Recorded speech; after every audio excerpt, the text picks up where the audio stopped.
दोस्तों, कभी आपने सोचा है कि आपके गाड़ी के टायर का रंग काला ही क्यों होता है?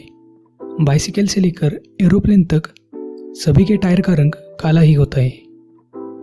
सभी टायर मैन्युफैक्चरिंग कंपनियां अपने टायर्स का रंग काला ही क्यों रखती है?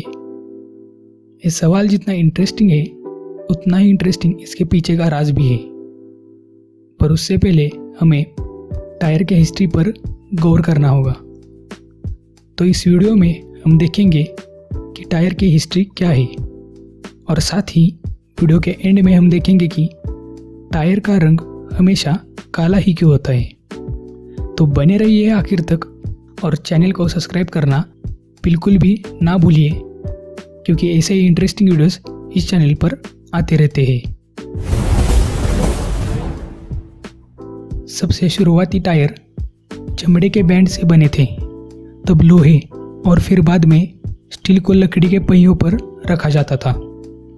रबर टायर के इन्वेंशन पर पहला पेटेंट 1847 में रॉबर्ट विलियम थॉमसन के नाम पर है, पर यह टायर कभी भी प्रैक्टिकल यूज में आया ही नहीं, क्योंकि ये टायर उतना मजबूत ही नहीं था।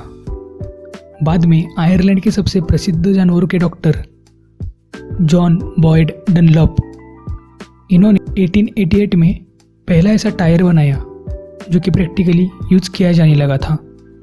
जॉन डनलॉप का बेटा जॉनी हर बार अपनी छोटी साइकिल को लेकर रफ सरफेस पर चलाता था और इसी रफ सरफेस पर लकड़ी या फिर लोहे का टायर अच्छी तरह से नहीं चल पाता, और इसे देखकर ही डनलॉप ने एक ऐसा टायर बनाया जो हर सड़क की सतह पर चल सकता था।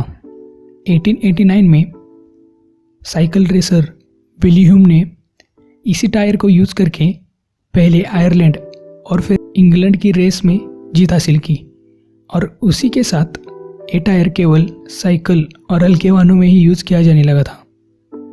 31 अक्टूबर 1888 में डनलॉप ने इस टायर के पेटेंट को अपने नाम पर करने का पूरा प्रयास किया, पर पहला पेटेंट 1848 में रॉबर्ट विलियम थॉमसन के नाम पर था। इसी वजह से इस पेटेंट को 1892 में अवैध घोषित कर दिया गया।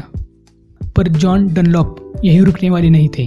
आगे उन्होंने कई सारी मुश्किलों का सामना किया और नेचुरल रबर को सल्फर की मदद से वल्कनाइज किया। वल्कनाइज यानी केमिकल प्रोसेस के जरिए नेचुरल रबर को ड्यूरेबल मटेरियल में कन्वर्ट करना, और इसी के कारण टायर और भी मजबूत और लंबे समय तक चलने लगे। 1920 के दशक में सिंथेटिक रबर का आविष्कार हुआ और इसी दशक में कई सारे इन्वेंशन हो गए थे।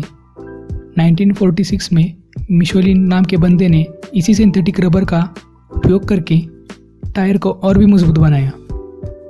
जो टायर मिशेलिन ने बनाया था वो हैंडलिंग और फ्यूल एफिशिएंसी के लिए मददगार साबित होता था, और देखते ही देखते इस मेथड का यूज करके यूरोप और एशिया में टायर मैन्युफैक्चर किया जाने लगा था। पर अमेरिका में अभी तक टायर के ऊपर रिसर्च शुरू ही थी। 1970s के दशक में फोर्ड मोटर कंपनी ने रेडियल टायर्स का यूज करना शुरू किया, और धीरे धीरे यूएस टायर इंडस्ट्री ने अपनी जापान और यूरोपियन शेयर्स को गंवा दिया और अमेरिकी कंपनियों को खरीदा गया। पर अब जो टायर यूज किया जाता है उसमें synthetic rubber, natural rubber, fabric, wire और कार्बन ब्लैक ये सब होते हैं।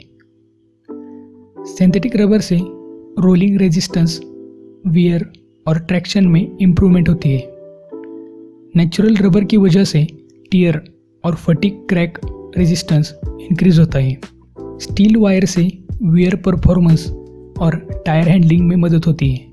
फैब्रिक से स्टेबिलिटी और व्हीकल को सपोर्ट मिलता है, और साथ ही कार्बन ब्लैक भी महत्वपूर्ण भूमिका बजाता है, जिससे कि टेंसाइल स्ट्रेंथ और शॉक एब्जॉर्प्शन में मदद मिलती है, और इसी कार्बन ब्लैक की वजह से टायर का रंग काला होता है। पर 1888 से पहले कई बार गाड़ियों में सफ़ेद रंग यानी कि नेचुरल रबर से बनाए गए टायर्स भी यूज किए गए थे, पर वो टायर बहुत ही सॉफ्ट थे, जिसकी वजह से ये टायर्स जल्दी ही ओवरहीट हो जाते थे और कई बार तो पिघल भी जाते थे। और इसीलिए साइंटिस्ट ने कार्बन ब्लैक का यूज़ किया और इसका उपयोग अभी तक हो रहा है। कार्बन ब्लैक की वजह से ही नेचुरल रबर का रंग भी काला हो जाता है। तो यही था वो राज जिसकी वजह से टायर का रंग काला होता है। अगर आपको वीडियो अच्छी लगी हो तो लाइक, शेयर और सब्सक्राइब करना ना भूलिए, क्योंकि ऐसे ही इंटरेस्टिंग वीडियोस इस चैनल पर आते रहते हैं। तो चलिए आज के वीडियो में तो बस इतना ही, मिलते हैं अगली वीडियो में।